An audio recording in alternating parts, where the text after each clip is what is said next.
فعلها فرسان الزمالك ونجحوا في أن يعيدوا البطولات من جديد للقلعة البيضاء، وصالحوا جماهيرهم التي عادت لها البسمة مرة أخرى بعدما خاصمتها لسنوات عديدة الفرحة والسعادة.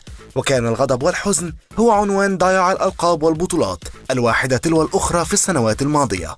تفوق أبناء حلمي طولان على أنفسهم واستطاعوا الفوز باللقب على حساب فريق وادي دجلة المجتهد تحت قيادة المجلس المعين برئاسة دكتور كمال درويش، لتكون هذه البطولة هي وش السعادة على المجلس الأبيض.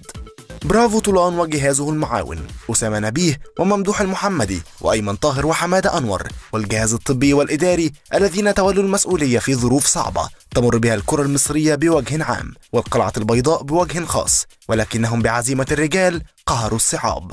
برافو للوحش عبد الواحد السيد والفهد الأسمر شيكابالا والجندي المجهول أحمد سمير وسبايدر مان محمد إبراهيم والجوكر الخلوق عمر جابر والغضنفر أحمد جعفر وأخطر خطير أحمد عيد عبد الملك وكل نجوم الزمالك الأساسيين والاحتياطيين مؤمن زكريا وأحمد علي وحازم إمام والجناح الطائر محمد عبد الشافي وقلب الأسد هاني سعيد والدينامو نور السيد. مجهود كبير وعطاء منقطع النظير ساهم في الحصول على اللقب وإعادة البسمة من جديد لكل جماهير الزمالك، لتكون هذه البطولة هي بداية تصحيح المسار في الزمالك وبداية عهد جديد مع عودة البطولات للقلعة البيضاء، حتى تفتح مدرسة الفن والهندسة أبوابها مرة ثانية ويستعيد الزمالك أمجاده.